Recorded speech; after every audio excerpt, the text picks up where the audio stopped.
ब्रह्ममुरारिसुरार्चितलिङ्गं निर्मलभासितशोभितलिङ्गम्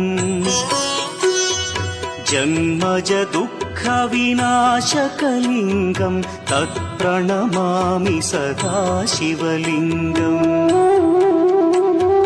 देवमुनिप्रवरार्चितलिङ्गं कामदहन करुणाकरलिङ्गम् रावणदर्पविनाशकलिङ्गं तत्प्रणमामि सदा शिवलिङ्गम्